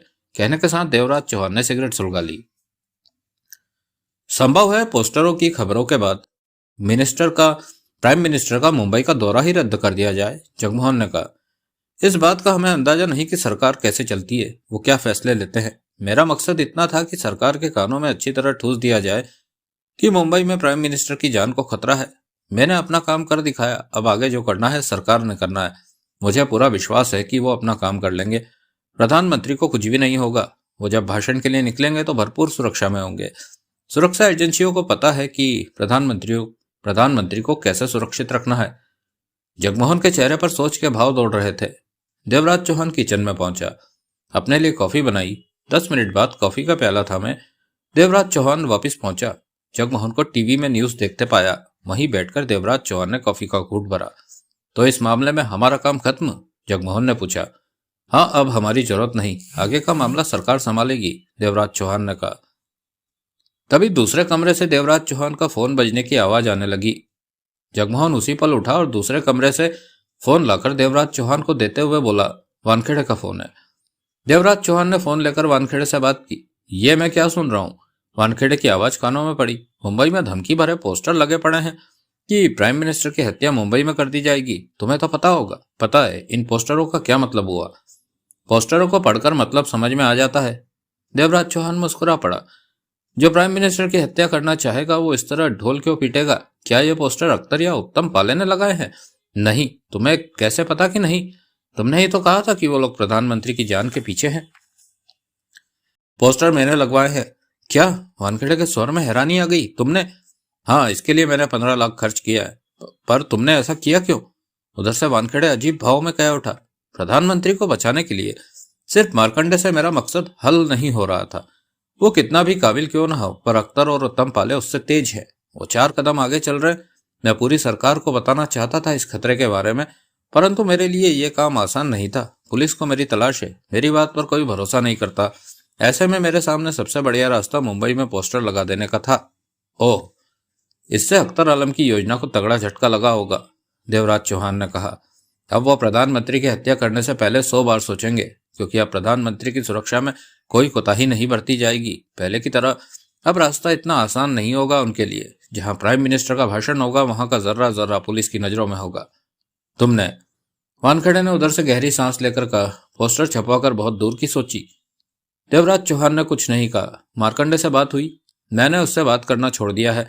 उसके आसपास कोई है, गद्दार है, जो खबरें अख्तर या उत्तम पाले तक पहुंचाता है। ओह, वानखेड़े की आवाज कानों में पड़ी। मार्कंडे को पता है ये? बताया मैंने। तो वो उस गद्दार को ढूंढ लेगा। मार्कंडे बहुत काबिल पुलिस वाला है। तुम्हारा अपने बारे में क्या ख्याल है? कैसा ख्याल? बेहतर होगा खुद को पुलिस के हवाले कर दो। दूसरी तरफ से वानखेड़े ने गंभीर स्वर में कहा, तुम पर बहुत सी डकैतियों के इल्जाम है, बहुत हत्याओं के इल्जाम है। अभी तो जिंदगी बढ़िया बीत रही है, देवराज चौहान ने शांत स्वर में कहा। अपनी गिरफ्तारी देने का मेरा कोई इरादा नहीं है। इस तरह तुम कब तक बच सकोगे मैं नहीं जानता, पर अभी मेरा सब बढ़िया चल रहा है, देवराज चौहान बोला। एक दिन तुम्हें मैं गिरफ्तार करके कोर्ट में पेश करूंगा देवराज चौहान। ऐसा हुआ तो वो तुम्हारी ड्यूटी होगी, तुम्हारा फर्ज होगा। तब मुझे तुमसे कोई शिकायत नहीं होगी। परंतु अब तुम मेरा फोन नंबर जानते हो। अगर तुमने मेरा फोन ट्रेस करके मुझे पकड़ा तो ये धोखेबाजी होगी। हमें यह बात पहले ही तय हो चुकी है कि तुम मेरे फोन नंबर का बेजा इस्तेमाल नहीं करोगे, देवराज चौहान ने सामान्य स्वर में कहा। याद है मुझे, तुमने प्राइम मिनिस्टर की हत्या रोकने के लिए अपना नंबर दिया, इसलिए मैं तुम्हारा भरोसा कायम रखूंगा। इंस्पेक्टर वानखेड़े की आवाज कानों में पड़ी। लेकिन मैं तुम्हें जल्दी ही गिरफ्तार कर लूंगा। इसके साथ ही वानखेड़े ने फोन बंद कर दिया। देवराज चौहान ने कान से फोन हटाया। क्या कह रहा था वानखेड़े? जगमोहन ने पूछा। देवराज चौहान ने सारी बात बता दी। एक छोटे से कमरे में अख्तर आलम, उत्तम पाले और बिल्ला बैठे थे। ये किसी पुरानी इमारत का कमरा था। कमरे में चारपाई के अलावा 4 कुर्सियां मौजूद थी। तीनों कुर्सियों पर बैठे थे। चारपाई पर एक पोस्टर रखा था जो कि स्पष्ट रूप से दीवार पर से उतारा गया था। अभी अभी ही उत्तम पाले कमरे में आकर कुर्सी पर बैठा था। पोस्टर देखा? अख्तर आलम ने चारपाई पर रखे पोस्टर की तरफ इशारा किया। उत्तम पाले ने बेचैन निगाहों से पोस्टर को देखा और सिर हिलाकर बोला, देखा, सुबह से पोस्टरों को ही देख पड़ रहा हूं। जहां भी जाओ वहां कोई ना कोई पोस्टर चिपका दिख जाता है। ये पोस्टर हमने तो नहीं लगवाए, अख्तर टांगे फैलाता बोला। नजर उत्तम पाले पर थी। यह देवराज चौहान की करतूत हो सकती है, बिल्ला ने कड़वे स्वर में कहा। मुझे भी ये लगता है। यह काम देवराज चौहान का हो सकता है। वो डकैती मास्टर है, जो मुझे पता चल चुका है। वो जाने क्यों हमारे पीछे पड़ा है। उसे अपनी डकैतियों की तरफ ध्यान देना चाहिए। मुझे वो सनकी सा लगता है। समझदार होता तो कभी भी हमारे पीछे पड़ने की नहीं सोचता, हमारे रास्ते में नहीं आता। तुम अभी तक उसे खत्म भी नहीं कर सके, उत्तम पाले बोला। मौका मिला था जब वो इंस्पेक्टर मार्कंडे से मिला था, तभी देवराज चौहान हमारे 2 आदमियों की नजरों में आ गया। उसे खत्म करने की चेष्टा की गई, लेकिन वो मेरे दोनों आदमियों को मारकर भाग निकला। अख्तर का स्वर कठोर था। जब तुम्हें पता चल गया था कि वो डकैती मास्टर देवराज चौहान, तो बढ़िया आदमी उस पर लगाने चाहिए थे। मैंने तो सोचा था कि वो दोनों उसे संभाल लेंगे। अख्तर आलम ने अपना कठोर चेहरा हिलाते हुए कहा। मैं सोच रहा हूं पाले कि इस तरह पूरी मुंबई में जगह जगह पोस्टर लगाना आसान काम नहीं है। यह सारा काम एक ही रात में किया गया। इस काम में 100 से ज्यादा आदमियों का इस्तेमाल किया होगा देवराज चौहान ने। देवराज चौहान अंडरवर्ल्ड का पुराना आदमी है। वो जितने चाहे उतने आदमी इकट्ठा कर सकता है। उसने ये काम हमें रोकने के लिए किया। हम प्राइम मिनिस्टर की हत्या करने में कामयाब ना हो सके। अब हाल यह है कि हर न्यूज चैनल पर इसी बात को खींचा जा रहा है। मेरे सूत्रों ने बताया है कि सरकार पूरी तरह अलर्ट हो गई है। हर गुप्त महकमे में खलबली मच चुकी है। इस बारे में दिल्ली प्रधानमंत्री से बात की जा रही है। अख्तर चिंता में था। अब तुम क्या कहते हो? इन हालातों में तुम काम तो कर नहीं सकोगे। तभी आहट उभरी और शेख ने भीतर प्रवेश किया। तीनों पर उसने नजर मारी। आने में देर कर दी शेख। अख्तर बोला, कुछ समझ में नहीं आ रहा। पोस्टरों ने मेरा दिमाग खराब करके रख दिया है। आगे बढ़कर शेख ने कुर्सी पर बैठते हुए कहा, मुझे इस बात का पूरा भरोसा है कि यह काम उसी देवराज चौहान ने किया है। वो कमीना शातिर निकला। हम भी इसी नतीजे पर पहुंचे हैं। अख्तर बोला, यह देवराज चौहान का काम है। उसने ऐसा ढोल पीट दिया है कि सबके कानों तक नगाड़े की आवाज पहुंच गई है कि हम क्या करने जा रहे हैं। शेख ने तकलीफ भरे स्वर में कहा, यह ना होता तो अच्छा होता। अब पाले को काम करने में दिक्कतें आ सकती है। आज का दिन बुरा है। बुरा दिन तो वो था जब मैंने देवराज चौहान से लिफ्ट ली थी और ब्रीफकेस उसकी कार में। तभी अख्तर आलम का मोबाइल बज उठा। हेलो। अख्तर आलम ने फोन पर बात की। कैसे हो मेरे बच्चे? उधर से नबीस अली की आवाज कानों में पड़ी। ओ जनाब, हुक्म कीजिए। अख्तर तुरंत सतर्क स्वर में क्या उठा। मुझे पाकिस्तान में बैठे बैठे पोस्टरों की खबर मिल गई। क्या हो रहा है ये? जनाब, ये डकैती मास्टर देवराज चौहान की करतूत है, जिसके बारे में मैंने आपको बताया था। वही जिससे एक बार मेरी बात हुई थी, जिसने अख्तर बनकर मुझसे बात की थी, वही जनाब। अभी तक वो जिंदा क्यों है? वो तुम्हारे पीछे क्यों पड़ गया है? वो तो डकैती मास्टर है। एक बार वो हाथ में आया था लेकिन बच निकला। वो सनकी सा है। वो मेरा पीछा नहीं छोड़ रहा। मुझे वो सनकी नहीं लगता। ऐसे पोस्टर देखने के बाद तो मैं कह सकता हूं कि वो समझदार है। एक बात मेरी समझ में नहीं आ रही कि डकैती करने वाला इंसान तुम्हें रोकने की चेष्टा क्यों कर रहा है। फोन पर देवराज चौहान ने बातों के दौरान कहा था कि वो प्रधानमंत्री की हत्या होने से रोकेगा। अख्तर बोला, क्यों? इसका जवाब मेरे पास नहीं है जनाब। अब बात खुल चुकी है कि मुंबई दौरे के दौरान प्राइम मिनिस्टर की हत्या हो सकती है। अब क्या करोगे? प्राइम मिनिस्टर की सुरक्षा में लगे लोग और भी सतर्क हो जाएंगे। वो कोई रिस्क नहीं लेंगे। ये भी हो सकता है कि प्रधानमंत्री अपना दौरा ही रद्द कर दे। हमारे काम में अब मुश्किलें खड़ी हो गई है जनाब। अभी अभी हम मीटिंग में बैठे हैं कि इसी मुद्दे पर बात कर सकें। उत्तम पाले भी है पास में? जी जनाब। उसे समझाना कि अपना हौसला न खोए। काम पूरा करने से ही हमारा सिर ऊंचा रहेगा। जी। यह डकैती करने वाला देवराज चौहान मुझे समझदार लगता है। यह हमारे काम आ सकता है। मैं समझा नहीं। तुम्हारे पास इसका फोन नंबर है, इससे बात करो। पूरी कोशिश करो कि वो हमारे लिए काम करने लगे। पैसे की परवाह मत करना इसे ऑफर देते समय। 10, 20, 30 करोड़ जो चाहे इसे मिल जाएगा। बेशक ये इनकार कर दे।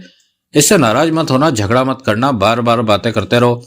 इसके दिमाग में नोट ठूसते रहो। कुछ ही दिनों में ये तुम्हारे साथ काम करने को जरूर राजी हो जाएगा। नबीस अली का शांत स्वर कानों में पड़ा।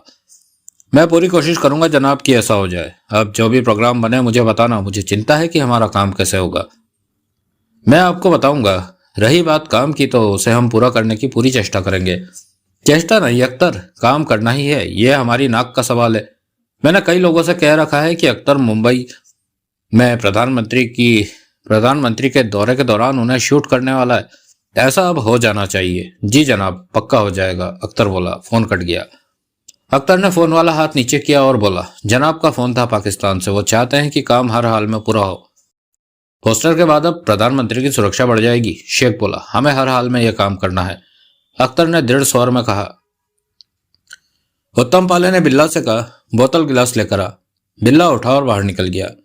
काम तुमने करना है पाले। अख्तर ने कहा, तुम ही बताओ कि इस काम को कैसे अंजाम दोगे। वही सोच रहा हूं। उत्तम पाले धीमे स्वर में बोला, अभी तक सोचा नहीं। पोस्टरों ने मेरा दिमाग खराब कर दिया है। सरकारी मशीनरी की दौड़ जारी हो गई है। अब हालात पहले जैसे नहीं रहे कि हमें मौका मिल जाए। चौकसी 20 गुना बढ़ जाएगी। क्या पता प्राइम मिनिस्टर का मुंबई दौरा ही रद्द हो जाए। आगे क्या क्या बदलता है हमें यह देखना होगा। उत्तम पाले ने कहा। अगर कुछ ना बदला, प्राइम मिनिस्टर के प्रोग्राम इसी तरह चले तो? अख्तर ने पूछा। तो भी रहा आसान नहीं। सुरक्षा एजेंसियों की वजह से शायद हम काम ना कर सकें। पाले, अब तुम पीछे हटने की कोशिश कर रहे हो। अख्तर गंभीर स्वर में बोला, मैं पीछे नहीं हट रहा। उत्तम पाले झल्ला कर कह उठा, अभी मुझे हालात भांपने दो। आज से तीसरे दिन यानी कि परसों प्राइम मिनिस्टर ने मुंबई आना है। हमारे पास कल तक का तो पूरा वक्त है। सोच समझ कर चलना ही ठीक होगा। इस तरह काम करने का क्या फायदा कि मैं पकड़ा जाऊं या मारा जाऊं। अगर मैं ये देखता हूं कि काम को अभी करना ठीक नहीं तो इसे फिर कभी के लिए टालना ही ठीक होगा। जनाब चाहते हैं कि भाड़ में गए जनाब। उत्तम पाले दांत भींच करके उठा। काम जनाब ने करना है या मैंने? अगर काम नहीं हो पाता तो नहीं हो पाएगा। होगा तभी तो करूंगा। अख्तर आलम शांत भाव से उत्तम पाले का सुर्ख चेहरा देखने लगा। तभी बिल्ला ने विस्की पानी गिलास के साथ भीतर प्रवेश किया। अख्तर, शेख बोला, जल्दबाजी मत करो, ऐसे कामों में ना तो जल्दबाजी चलती है ना ही जोर जबरदस्ती होती है। जनाब जो कहते हैं कहने दो, वो पाकिस्तान में बैठे हैं और हमें यहाँ के हालात देखने हैं। अगर तुम्हें लगता है कि पाले इस काम से पीछे हटने की कोशिश में है तो तुम्हारे पास शूटरों की कोई कमी नहीं, तुम किसी को भी इस काम में लगा दो। उत्तम पाले गिलास तैयार करके एक काफी बड़ा घूंट भरकर बिल्ला से बोला, कुछ खाने को तो ला दे, पेट खाली है। सैंडविच रखे हैं, बिल्ला उठते हुए बोला, ले आ। उत्तम पाले के चेहरे पर गंभीरता नजर आ रही थी। बिल्ला बाहर निकल गया। अख्तर आलम ने पाले को देखा, इस शेख से बोला, पाले पाले पर मुझे सबसे ज्यादा भरोसा है। मतलब कि ये काम करेगा तो पाले ही करेगा, नहीं तो दूसरा नहीं करेगा, शेख बोला। अख्तर ने सहमति में सिर हिलाया। तो पाले को ही इस बारे में सोचने दो, ये जैसा कहेगा जो करेगा उसी पर मंजूर होना होगा तुझे। बिल्ला सैंडविच ले आया और बैठ गया। उत्तम पाले ने सैंडविच उठाया और खाने लगा। पाले, अख्तर आलम ने गंभीर स्वर में कहा, मेरे पास एक योजना है। क्या? यह प्लानिंग शुरू से ही मेरे दिमाग में थी, पर तू अपनी प्लानिंग से काम कर रहा था, इसलिए मैंने बात करने की जरूरत नहीं समझी।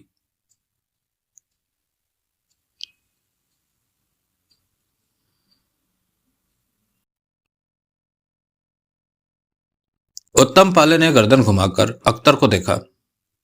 प्राइम मिनिस्टर के रहने के लिए एक सरकारी बंगले को तैयार किया गया है। वो जगह शुरू से ही मेरी नजर में है। प्राइम मिनिस्टर को सर्विस देने के लिए सुपर सर्विस नाम की एक कंपनी से महाराष्ट्र सरकार ने बात की है। प्रधानमंत्री का खाना तक सुपर कंपनी के लोग ही बंगले में तैयार करेंगे। कंपनी के कर्मचारी ही प्राइम मिनिस्टर को खाना सर्व करेंगे। मेरी बात समझ रहे हो ना? प्राइम मिनिस्टर को भाषण के दौरान शूट करने से ज्यादा आसान है उस सरकारी बंगले पर खत्म करना। मैं फंसने वाला कोई काम नहीं करना चाहता, ये बेवकूफी वाली बात होगी। उत्तम पाले ने कहा, मुझे समझाओ। शेख बोला, वहां प्राइम मिनिस्टर को शूट करने का मतलब होगा फंसना। जबरदस्त सिक्योरिटी होगी वहां। और पाले क्या उठा, तुम्हें किसने कहा कि प्राइम मिनिस्टर को शूट करना है? तो उत्तम पाले ने आंखें सिकोड़कर अख्तर को देखा, मैं इस बात का जुगाड़ बिठा लूंगा कि तुम्हें सुपर सर्विस कंपनी के द्वारा प्रधानमंत्री के बंगले पर खाना बनाने वाली टीम में जगह मिल जाए। जो भी हो, मेरे लिए यह करना ज्यादा कठिन नहीं है।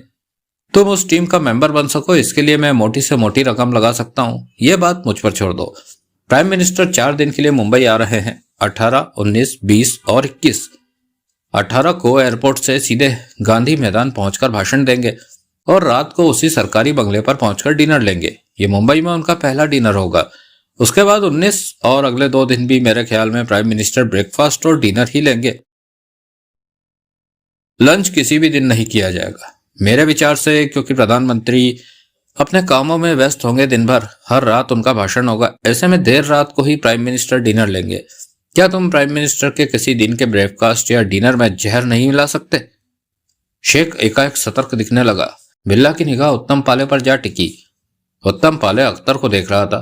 तुम सुपर सर्विस की कैटरर्स टीम के मेंबर होंगे। तुम्हारे सामने खाना तैयार किया जाएगा। तुम्हारे सामने ही प्रधानमंत्री को खाना परोसा जाएगा। तुम्हारे पास तो मौके ही मौके होंगे ये काम करने को। अख्तर पुनः बोला, तुम बहुत खतरनाक बात कह रहे हो। उत्तम पाले बोला, यह खतरनाक बात सच भी हो सकती है। इतने लोगों में से प्रधानमंत्री को जहर किसने दिया है ये नहीं जाना जा सकता। जहर तुम्हें मैं दूंगा, ऐसा जहर कि 20 सेकंड में प्रधानमंत्री की जिंदगी खत्म हो जाएगी। परंतु हिम्मत तो तुमने ही दिखानी है। सुरक्षा एजेंसियां जबरदस्त पूछताछ करेंगी, उन्हें करने दो।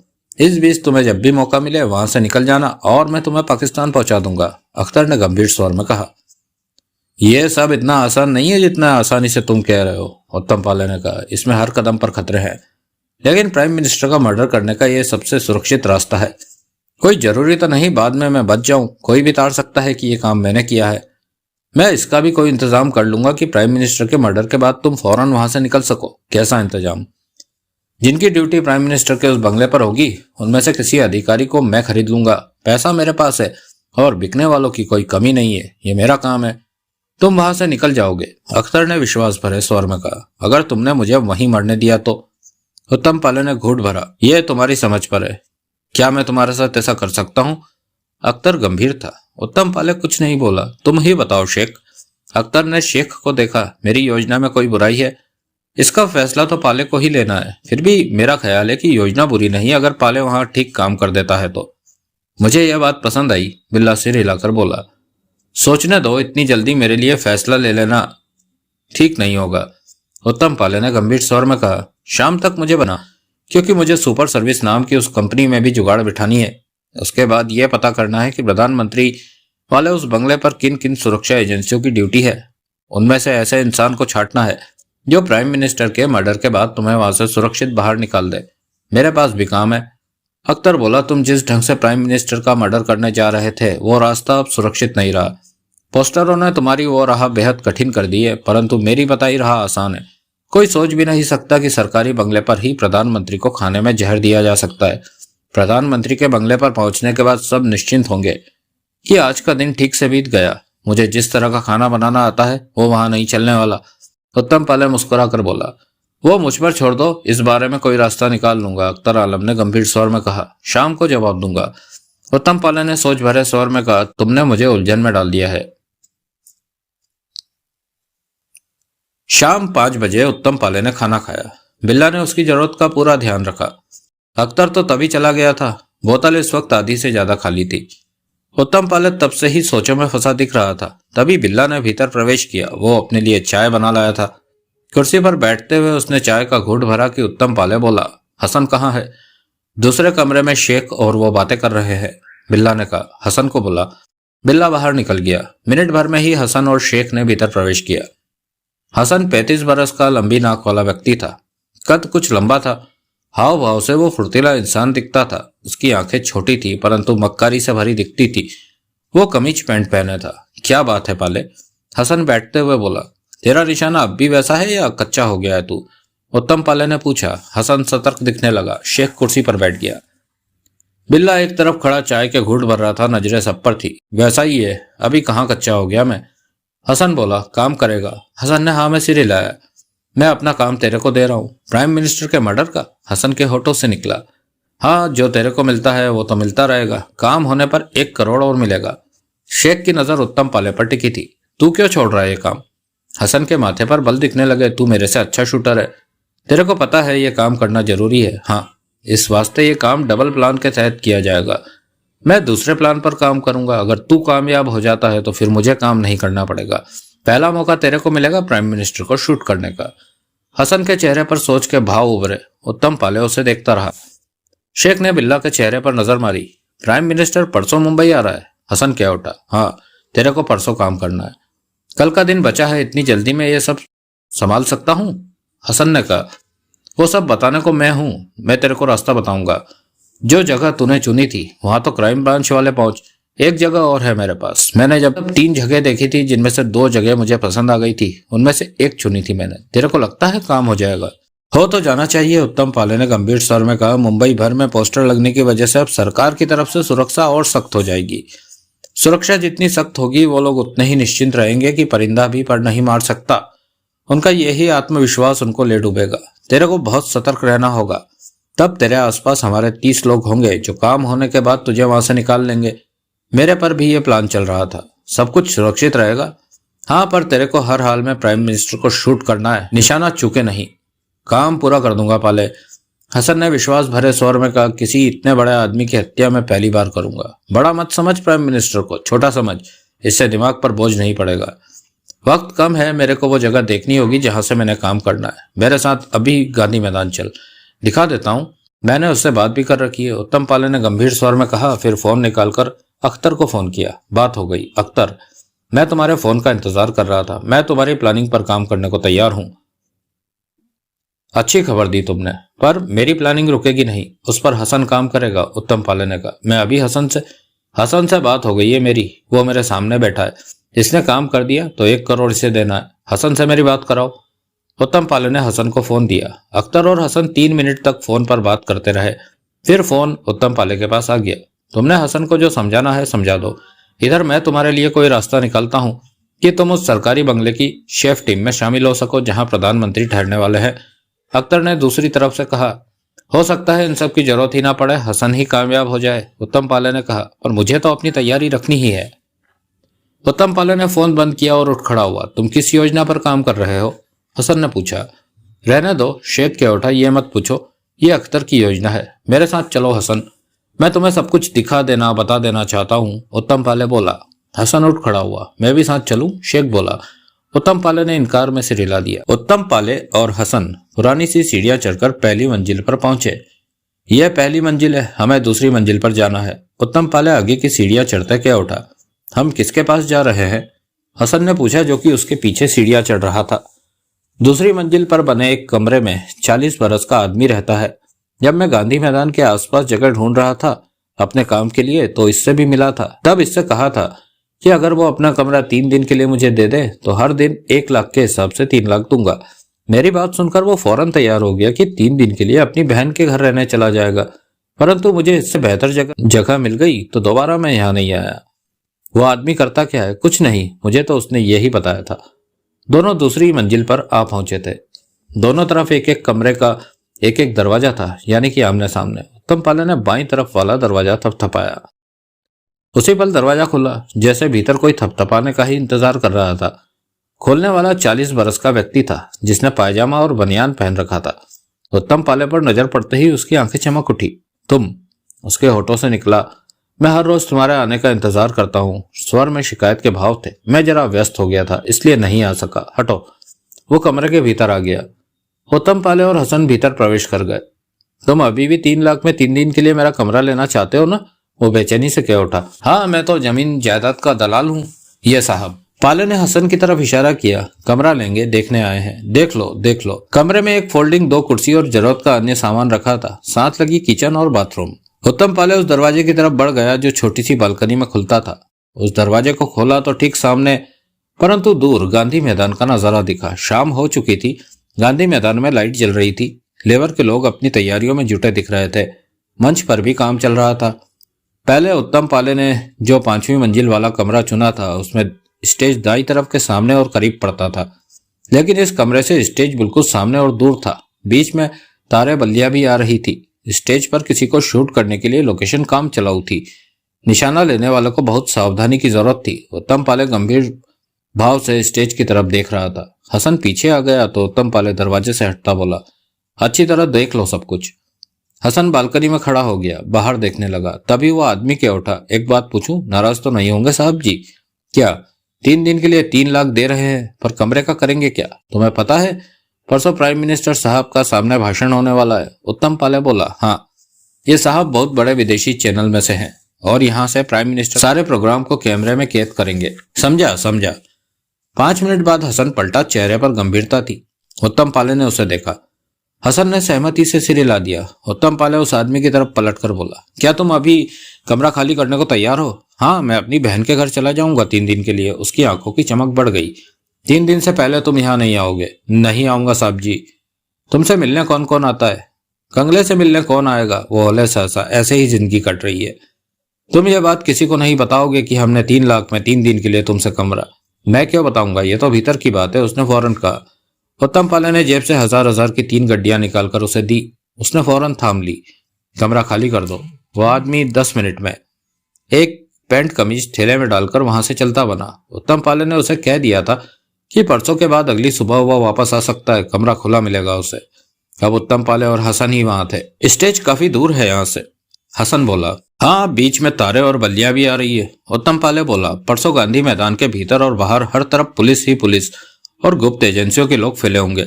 चिंता मत करो, मेरा निशाना चुकेगा नहीं। हसन ने कान में उंगली डालकर घुमाई। चूक गया तो शायद दूसरा फायर करने का मौका भी नहीं मिलेगा। वे लोग तुरंत समझ जाएंगे कि गोली किधर से चली है। अगर निशाना नहीं चुका तो तब भी वो फौरन समझ जाएंगे कि किस तरफ से प्राइम मिनिस्टर को शूट किया गया है। इसलिए जो भी फायर करना वो निर्णायक होना चाहिए। एक ही फायर में काम तमाम हो जाए तो बेहतर है। हसन सिर हिलाकर रह गया। फायर करने के लिए तुम्हें ज्यादा वक्त मिलेगा नहीं। प्राइम मिनिस्टर 30 से 45 मिनट तक ही स्टेज पर रहेंगे। इसी वक्त के दौरान तुमने पीएम को शूट करना है। एक साथ 1 या 2 फायर बस। मुझे यहाँ से निकालने के लिए हमारे लोग आसपास ही होंगे ना? हसन ने उत्तम पाले को देखा। हाँ, नीचे भीड़ के साथ हमारे 30 लोग इधर उधर फैले होंगे। जो सीढ़ियां हम चढ़कर आए हैं उस पर 1-2 लोग तब मौजूद होंगे जो कि तुम्हें किसी भी प्रकार की सहायता फौरन दे सकेंगे। तभी उत्तम पाले का फोन बजा। हेलो पाले, अख्तर की आवाज कानों में पड़ी। एक अच्छी खबर है हमारे पास। महाराष्ट्र सरकार पोस्टर के बाद सुबह से ही दिल्ली पर जोर डाल रही थी। प्राइम मिनिस्टर का मुंबई दौरा रद्द कर दिया जाए, उनकी जान को खतरा है। लंबी जद्दोजहद के बाद पीएम हाउस से जवाब आया कि प्राइम मिनिस्टर का दौरा रद्द नहीं किया जा सकता। प्राइम मिनिस्टर दौरा रद्द करने को राजी नहीं है। मतलब कि हमारे पास इस बात का पूरा मौका है कि हम प्राइम मिनिस्टर की हत्या कर दें। यह आसान नहीं है, उत्तम पाले ने गंभीर स्वर में कहा। कोशिश तो कर ही सकते हो, वो तो कर ही रहे हैं। हसन को लगा दिया काम पर? हाँ, इस वक्त वो मेरे साथ गांधी मैदान के पास उस जगह पर है जहां से काम करना है। सब समझा देना उसे। हसन को ज्यादा समझाने की जरूरत नहीं। उत्तम पाले ने हसन को देखा। वो अपना काम समझता है। वो कामयाब होगा। 50-50 लेकर चलो। लेकिन मेरी जो योजना है उसमें 100% चांस है सफल होने के। अख्तर की उत्साह भरी आवाज आई। तुम जुगाड़ बिठाओ मुझे वहां फिट करने का। उत्तम पाले ने कहा, मैंने अपना काम करना शुरू कर दिया है। वक्त कम है, मैं अपने हिस्से का काम पूरा करके दिखाऊंगा। तुम रात भर फोन खुला रखना। मेरा फोन कभी भी आ सकता है। इसके साथ ही उधर से अख्तर आलम ने फोन बंद कर दिया था। उत्तम पाले ने फोन जेब में रखा तो हसन बोला, ये दूसरी मंजिल है। अगर तीसरी या चौथी होती तो रास्ते में पड़ने वाली बल्लियां या तारों से छुटकारा मिल जाता। तब सीधा निशाना लिया जा सकता था। 50-50 की कोई गुंजाइश न रहती। यह बात तुम्हें देर से सूझी। यह बात पहले ही से मेरे मन में थी। मैंने 5वीं मंजिल पर बना कमरा चुना था। गोली सीधी प्राइम मिनिस्टर की खोपड़ी में लगती। पर देवराज चौहान ने जाने कैसे उस ठिकाने को देख लिया। तुमने अब यहीं यह काम करना है। कोई बात हो तो कहो। ऐसी कोई बात नहीं। हसन ने बालकनी की तरफ देखा। मुझे विश्वास है कि मैं काम कर लूंगा, सफल रहूंगा। अब तुम इस जगह को संभालो, मैं चलता हूँ। उत्तम पाले ने कहा, परसों रात जब प्राइम मिनिस्टर का निशाना लो तो कमरे की लाइट और दरवाजा पूरी तरह से बंद होना चाहिए। बाहर से देखने पर यही लगे कि यहाँ कोई भी नहीं है। बढ़िया गन शेख तुम्हें दे देगा। टेलीस्कोप भी तैयार है, स्टैंड भी तैयार रखा है। ये सारा सामान मैं अब भी ले आता हूँ यहाँ। ऐसी गलती मत करना। उत्तम पाले ने इनकार में सिर हिलाया। उन पोस्टरों की वजह से हो सकता है पुलिस मकानों के भीतर आकर नजर मारे। तुम इस तरह यहाँ रहो जैसे यहीं रहते हो। परसों सुबह अपना सामान लाना इधर और शाम का अंधेरा हो जाने के बाद सामान को खोलना। ऐसा करना ही ठीक रहेगा। उत्तम पाले चला गया। हसन वहीं रहा। बालकनी के पास खड़ा होकर स्टेज को देखता रहा। सोचता रहा कि किस एंगल से प्राइम मिनिस्टर का निशाना लेना ठीक होगा। प्राइम मिनिस्टर स्टेज पर किस जगह पर खड़े होंगे? शायद बीचों बीच भाषण देते समय निशाना लिया जाए, या तब वो जब स्टेज पर बैठे हो। प्राइम मिनिस्टर शायद स्टेज पर ना बैठे। उनका आने और जाने का ही प्रोग्राम होगा। जितनी देर भाषण देंगे उतनी देर ही स्टेज पर रहेंगे। आधा या पौन घंटा या फिर 1 घंटा। इसी वक्त के दौरान प्राइम मिनिस्टर को शूट करना होगा। गन पर साइलेंसर लगा होगा, टेलीस्कोप लगा होगा। फायर की आवाज तो गूंजने से रही, परंतु प्राइम मिनिस्टर के शूट होते ही वो गिर सकता है। जिस्म में कहाँ गोली लगी है यह पता लगते ही पता चल जाएगा कि फायर कहाँ से किया गया है। वो अगर आनन फानन यहाँ से निकलकर भागता है तो बाहर मौजूद पुलिस पब्लिक उसे पकड़ लेगी। आराम से निकलने की कोशिश करता है तो खतरा तो तब भी था। अख्तर के लोग यहाँ मौजूद होंगे उसे यहाँ से सुरक्षित निकालने के लिए। अगर वे उसे ना निकाल पाए तो जान से जाएगा। अख्तर से बात करनी होगी कि उसे निकालने के लिए इससे भी बेहतर इंतजाम हो। हसन ने अख्तर को फोन किया। बोल हसन। अख्तर की आवाज कानों में पड़ी। पाले की बताई जगह जची ठीक है। अगर यह जगह 1 या 2 मंजिल और ऊंची होती तो ज्यादा मजा आता। हसन ने कहा, काम होगा कि नहीं? पक्का होगा। मतलब कि कोई शक सुबह नहीं, काम हो जाएगा, पर एक समस्या है, उसे ठीक करो। बोल। प्राइम मिनिस्टर को शूट करने के बाद मुझे यहाँ से निकलने का सुरक्षित रास्ता चाहिए। हसन ने कहा, वो हो जाएगा ना। मेरे 30 आदमी वहां पर। पोस्टरों के बाद अब पुलिस भी चारों तरफ होगी। दूसरी सरकारी एजेंसियों के लोग भी भीड़ में शामिल होंगे। मुझे निकालने में पंगा खड़ा हो गया तो सब कुछ कठिन हो जाएगा। मेरी नजर में प्राइम मिनिस्टर को शूट करना आसान है, निकलना कठिन। इस वक्त मैं यहीं पर हूं और मैंने हर तरफ देखा है। यह जगह कुछ बीच में है। यहां से मुख्य सड़क तक पहुंचने में कम से कम 3 मिनट का वक्त लगेगा और पुलिस मुख्य सड़क पर भी मौजूद होगी। मैं फंस सकता हूं। हसन के स्वर में गंभीरता थी। इतना खतरा तो तुम्हें उठाना ही होगा। मेरे ख्याल से काम के बाद मेरे यहाँ से सुरक्षित निकल जाने के 20% चांस है। इसी वजह के कारण पाले ने इस जगह से काम करना पसंद नहीं किया होगा। तुम्हें मेरे बारे में भी सोचना चाहिए। पाले ने तो मुझे ऐसी कोई बात नहीं कही। अख्तर आलम का सोच भरा स्वर कानों में पड़ा। मैं इस बारे में क्या कह सकता हूँ? तुमने इस सिलसिले में पाले से क्यों नहीं बात की? उस वक्त मैं इस मुद्दे पर सोच रहा था। हसन फोन कान से लगाए रहा। देख हसन, अख्तर आलम की गंभीर आवाज कानों में पड़ी, हमारे लिए काम पहले है और जान बाद में हम। मैं इस बात से सहमत हूँ।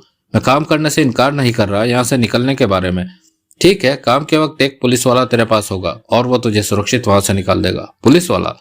हसन के होठों से निकला। हाँ, वो भी तब ड्यूटी पर गांधी मैदान में ही होगा। लेकिन जब प्राइम मिनिस्टर स्टेज पर भाषण देना शुरू करेंगे तो वो तुम्हारे पास आ जाएगा। कोर्ट के तौर पर वो तुम्हें मिशन प्राइम मिनिस्टर बोलेगा। ठीक है, जाहिर है कि वो पुलिस वाला हमारे हक में ही काम करेगा। उसकी फिक्र तुम मत करो, वो लंबे समय से मेरे लिए काम कर रहा है। और बाकी के हमारे 30 लोग भी आसपास ही फैले होंगे, वो तो होंगे ही। तब तो मैं निश्चिंत रहूंगा। तुम पुलिस वाले को समझा देना कि वो मुझ पर छोड़ दो, तुम काम की तरफ ध्यान दो। प्राइम मिनिस्टर को शूट करने की सोचो। हसन ने विश्वास भरे अंदाज में फोन बंद करके जेब में रखा। उसके चेहरे के भाव बता रहे थे कि वो आसानी से प्राइम मिनिस्टर को शूट कर देगा। असफल होने का उसका कोई इरादा नहीं था। उसे अपने निशाने पर पूरा भरोसा था। वो खिड़की के पास पहुंचा और गांधी मैदान की गतिविधियां देखने लगा। फिर उसने जेब से सिगरेट निकालकर सुलगाई और खतरनाक भावों से भरी निगाह गांधी मैदान में बने स्टेज पर जा टिकी। दोस्तों, कयामत का समय नजदीक आ रहा है। अब देखना यह है कि कहानी में आगे क्या होता है। इसी तरह की दिलचस्प कहानियां हमारी मेंबरशिप जोन पर भी है। आप हमारी मेंबरशिप लेकर के वहां पर इस तरह की कहानियों का लुत्फ उठा सकते हैं। तो मिलते हैं इसके अगले तेज रफ्तार से भरे एपिसोड में, जो कि होगा इसका एपिसोड नंबर 5।